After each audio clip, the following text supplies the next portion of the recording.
Hi, I'm Dan Schmitt. I do a weekly television show called Team Chicago Challenge. My website, teamchicago.tv. Teamchicago.tv. We are on Catalina Island. I'm on a 5-week vacation out west. I don't know if I'm going to get any motorcycle stuff, but I'm going to show you some footage. Back in the old days, in the 1950s and the 1960s, we used to have a motorcycle race out here before they became politically correct. It was called the Catalina GP, and BSA Motorcycle Company had a bike that they sold that was called the Catalina Scrambler. So we'll show you a couple of pictures of that motorcycle, and we'll show you some of the footage that I'm going to get off YouTube of the race. Next 10 or 12 minutes, going to show you a little bit of Catalina Island. Before it was politically correct, you can come out here and ride your motorcycles at least once a year for a great race. And don't forget my website, teamchicago.tv. Catalina Island has an interesting history. The first official owner of this island was a Thomas Robbins, who received a Mexican land grant in 1846. He then sold the island to a Jose Maria Covarrubias, and he was given a public land commission in 1853 by the California state government. Then it was sold to Albert Packard, and then James Lick became the owner in 1864. A land developer, George Stadon from Grand Rapids, Michigan, bought it from the Lick estate and tried to develop it, but he ran out of money, so it returned to the Lick estate. Then there was the Banning brothers. As we see a boat arriving, this is the main way people get to the island, is by boat. The Banning brothers lost a ton of money during World War I, and then they divided the island up and sold it in shares. And it was William Wrigley who bought the majority of shares. We should point out that Wrigley Gum, a Chicago company, and the owner of the Chicago Cubs, had training camps, spring training here at Catalina Island from 1921 through 1951, except when the war was being fought. And it was during this time, to promote the island, that a motorcycle race was held between 1951 and 1958. As we see this BSA Catalina Scrambler, this is the bike that perked my interest. And I should point out that Chuck Minard, who won the race in 1956, won it on a BSA single-cylinder Gold Star. It was a California dealer that requested from the BSA factory to build a bike like this, and they called it the Catalina Scrambler. It is the 1959 Gold Star DBD 34. This aluminum cylinder Gold Star won many races of that era, as we see a picture of Nick Nicholson, the winner from 1952. But this race attracted many celebrities. It was a huge event. It started in the town of Avalon and it worked its way around the island. And I have a copy of the 1957 race. Let's check it out right here on Team Chicago Challenge. Hi there, sports fans. This is Gil Collum as we see him strut, along with 1957 Catalina winner Bob Sandgren, bringing you highlights of another Catalina Grand Prix. Our story begins as the riders draw numbers to determine positions at the start. Bob, when does this actually take place? About a month before the race, Bill. There'll be some 200 bikes in the big Sunday race with 5 riders taking the second. The lower your number, you'll be to the starting line. The actual day of the race, motorcycle fans from all over the country head for Santa Catalina Island by every means of transportation. Many take an amphibious plane which picks them up in Long Beach, California, and in just 17 minutes of flying time lands them in Avalon Harbor. Others, of course, prefer a more leisurely and relaxed trip aboard the famous Santa Catalina steamer. Bob, do the rules allow any size machines to race at Catalina? Yes, any size can enter, but each is judged according to its class. As you know, Gil, there are 2 days of racing, Saturday and Sunday. The Saturday race is for the smallest bikes up to the 250cc class. And Sunday, the bigger machines from the 350cc on up will compete. Well, how do the riders qualify for Catalina? Well, due to the nature of the race, only a limited number is possible. So a group and sports committee picks those riders who, by virtue of their past performances and points earned, are the most eligible.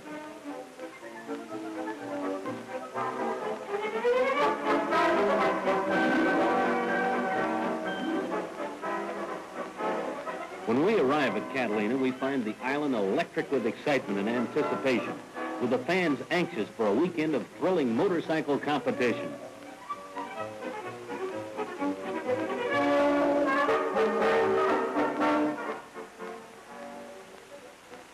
Bikes of every make and description have been sent by manufacturers from all over the world to make this 7th running of the Catalina Grand Prix almost the United Nations of motorcycles.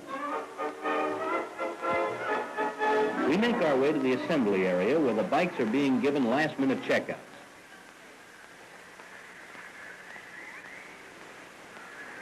Gil, here's a familiar face everyone knows. Keenan Wynn, star of motion pictures and television, and one of the most avid motorcycle competitors. Keenan's been riding bikes for about 20 years and will be number 39 today, riding a Triumph Club in the lightweight division. We catch Don Hawley nabbing a few winks, but it doesn't last long because the bikes are ready for the starting line. BSAs, Makos, Velisets, Triumphs, NSUs, all about to take off on the 60-mile trek, 10 laps over a 6-mile course. Starter Frank Kennedy gives the 2-minute warning signal, and eager hands grasp the throttle.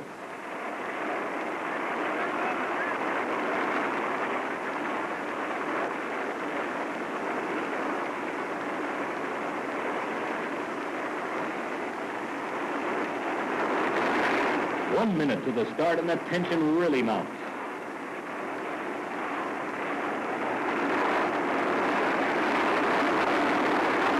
And the race is on as the 250 right away around the course.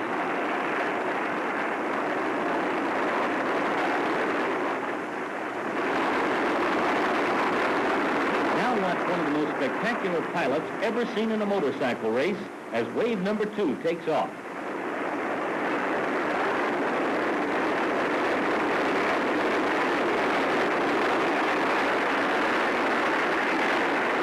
Like at least a dozen riders were involved in that skirmish.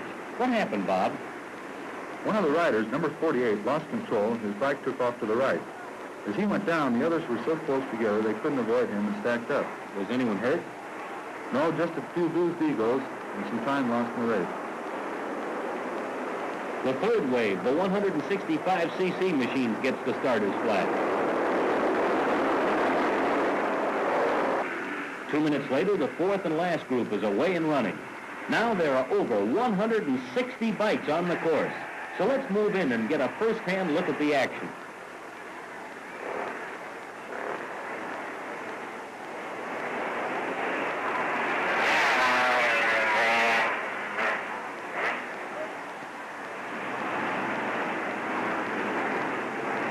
Near the start of the race, number 28, Don Hawley, riding a Triumph Cub, and Warren Axthelm, number 8, on a 15-inch BSA, battle for the lead.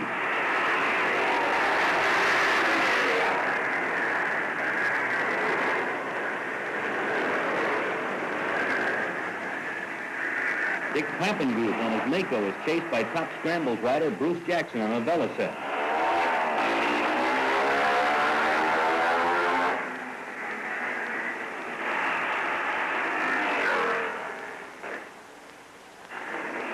Here comes Bob Castle on a 200cc DKW. Ralph Adams on a Triumph Cub takes the bridge.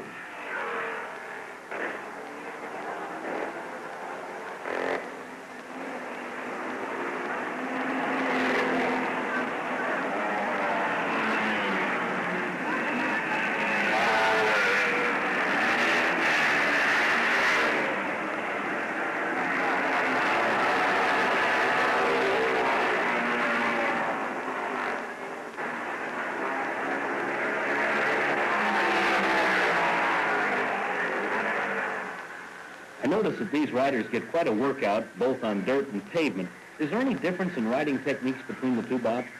Well, you actually have more control on dirt. In dirt riding, you're usually not going so fast, and if your bike starts to slide out, you can use your foot as a stabilizer. Chances for recovery are better. Every rider knows that races are won and lost in the pit area.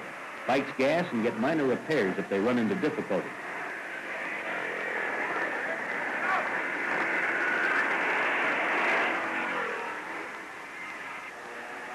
Now the riders work their way back into town over tricky pavement turns. But not all of the boys get there without a spill.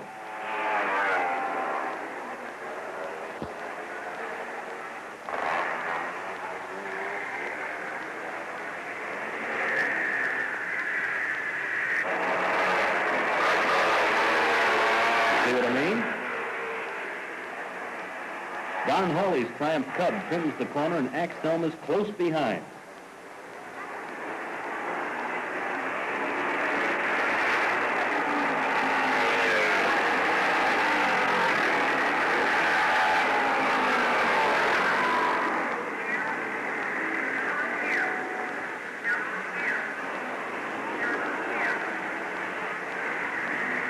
Here comes Bruce Jackson, number 11, chasing the pack on his 250cc Velocet.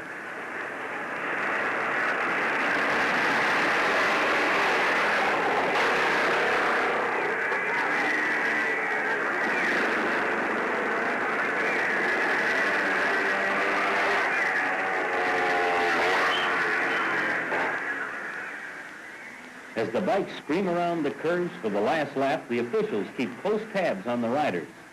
After 60 miles of grueling competition, this is the sign they've all been waiting for, the finish line and the checkered flag. And the first man in is number 18, John Seabrandt, on his 250cc Mako.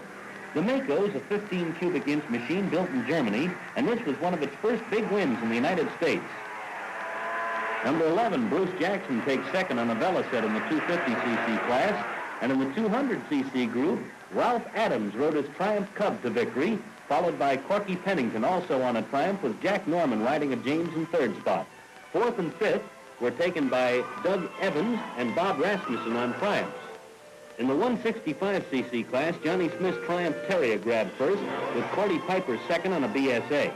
In the lightest class, the 125cc's, first and second went to Leon Evans and Dan Green on NSUs. Next day, everybody, including our queen, lovely Diane McBain, is on hand to watch the big 100-miler. Diane is here to present trophies to the best-looking machine and the best-looking machine and rider. Carl Bailey, a well-known KBIG disc jockey, interviews Her Majesty. Darm Draskovich cops the award for the best-looking machine and gets a kiss from the queen. In the assembly area, the riders make last-minute preparations for today's big one. Bob, we know, of course, that you were entered in this event. Tell me, what do you think of before a race? Well, there are a lot of things that run through a guy's mind before a race. I find myself thinking about a bike and wondering if it's going to hold up. Naturally, you hope you're going to win, and you're very anxious for the start.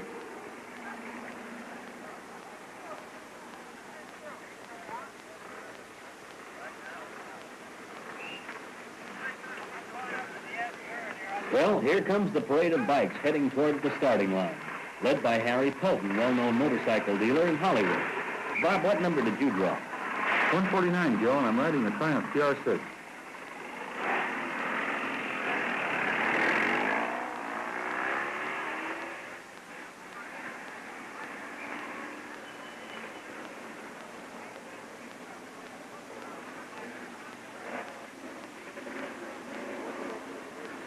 It doesn't take long for the first group to roar out, and the race is on.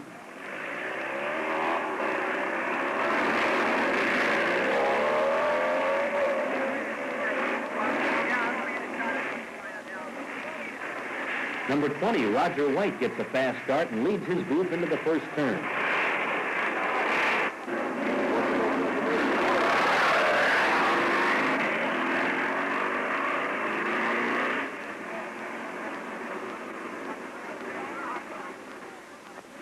Buck Smith, number 61, and 62, Bill Rogers, almost tangled. There are about 200 bikes in this race, and at 30-second intervals, the groups leave the line. Now, once again, let's get out on the course and see some of the action.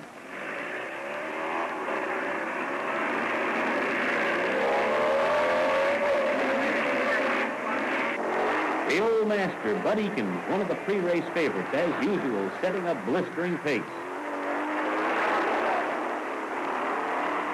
Here, number 110, James Riley from Phoenix, Arizona, has a problem. Do you get a chance to practice riding this course before the race, Bob? You're not allowed to practice at all. In fact, after your bike is towed over, it's impounded and under official custody until the morning of the race. And then you get it at the assembly area. So most of the entrants have a pretty good idea of the routes you'll be racing. Orville Lewis, number 57, avoids a bad spill. And number 22, Wes Anderson, pulls off the course.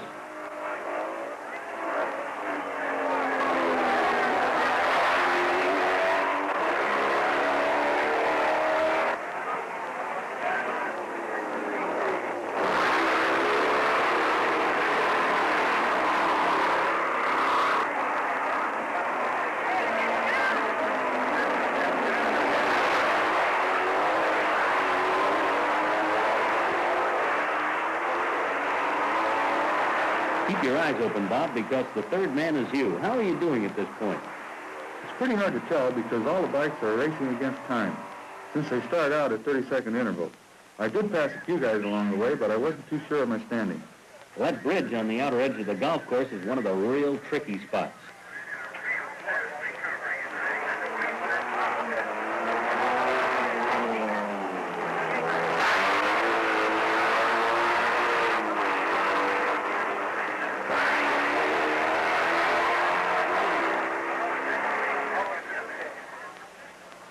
There goes Eakins on his Triumph 3050.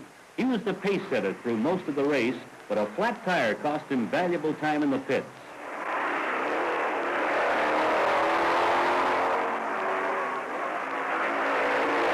Number 130, aerial-mounted Al Colley, drifts around the turn.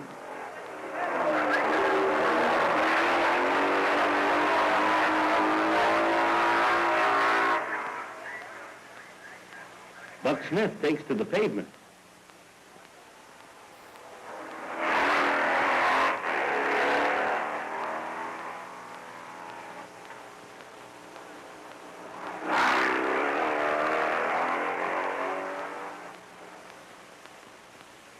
Roger White shoots by, but prepares to stop at the pit area. Oil, gas, and a long drink of water are a must in this man's race, and Triumph, BSA, Matchless, Velocet, AJ, and Aerial crews are on hand to service their bikes.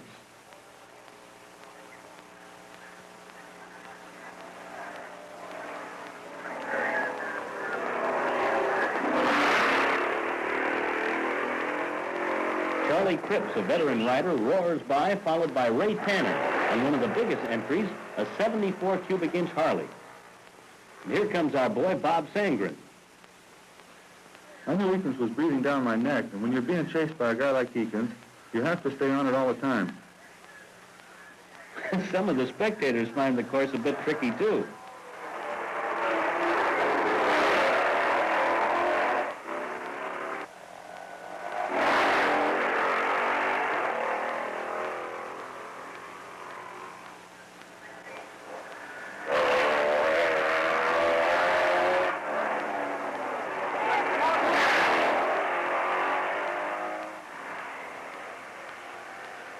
Cal Bottom, number 2 on his Triumph, was one of the top contenders throughout the entire race.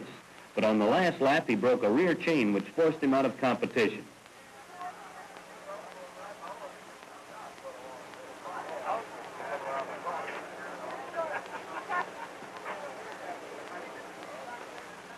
The race goes on, however, as the riders, one by one, unicycle over the hill. Now watch these boys fly right through the air. Oh, he took a shortcut. Hold her, Nellie.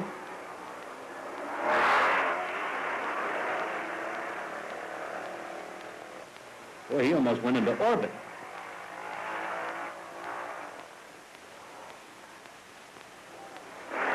Now we're back on the asphalt and heading into town. Again, the riders use their pavement strategy to gain an advantage.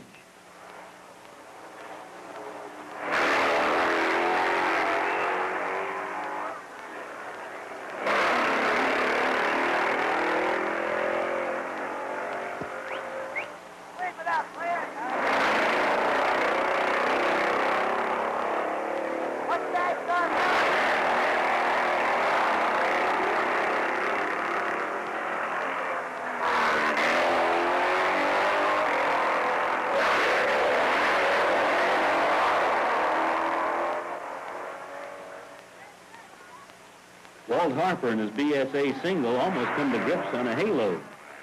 Bob, this second curve before the finish really seems to be tough for both riders and machine. That's true. This is one of the most deceptive turns in the course. You've got a long straightaway before you hit it, and unless you get on the brakes at the right time, you're in trouble. I see what you mean.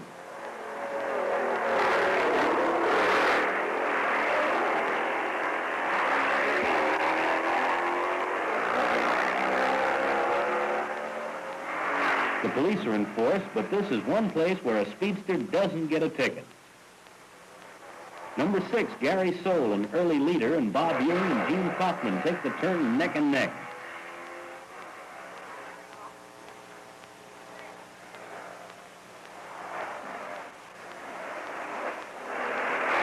Jack Thurman, number 71, riding a matchless, proved to be one of this year's strongest competitors.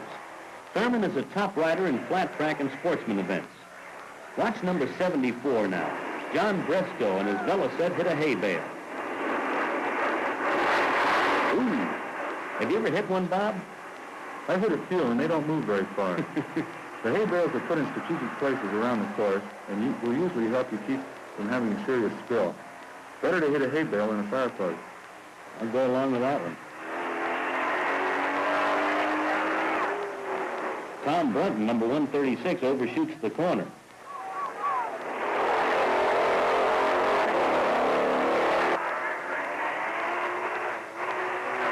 Once the riders reach the top of this hill and make the last curve, they've got a long straightaway that takes them into the heart of downtown Avalon. And they really pour on the cold.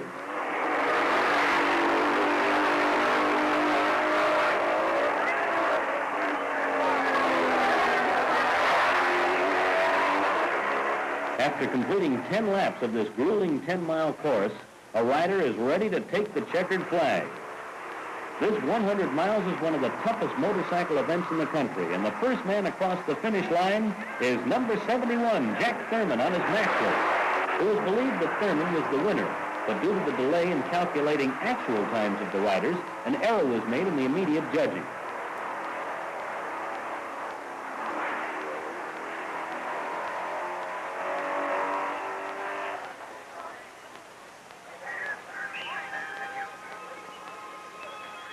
Thurman gets a kiss from his wife, thinking he's the winner. But little does he know that his glory is only temporary. As the other riders finished, it was finally determined that the real winner was not Thurman, but our boy Bob Sangren on his Triumph TR6. Bob, at the time you crossed the finish line, did you know you'd won? No, Gil. I also had the impression that Thurman was the winner, until I tallied out the times, and mine was 32 seconds better than Jack.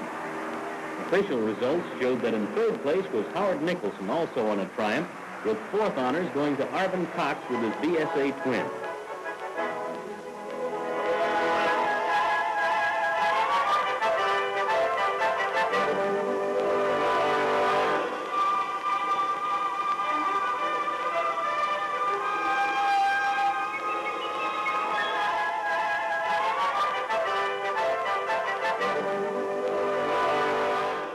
Tip of the hat to Johnson Motors in California, the importer of Triumph and Ariel motorcycles, and they paid for this production. And the question is this Diane McBain, future movie and TV star? Contact me at teamdan45@gmail.com. And look for more Team Chicago motorcycle racing clips right here on YouTube.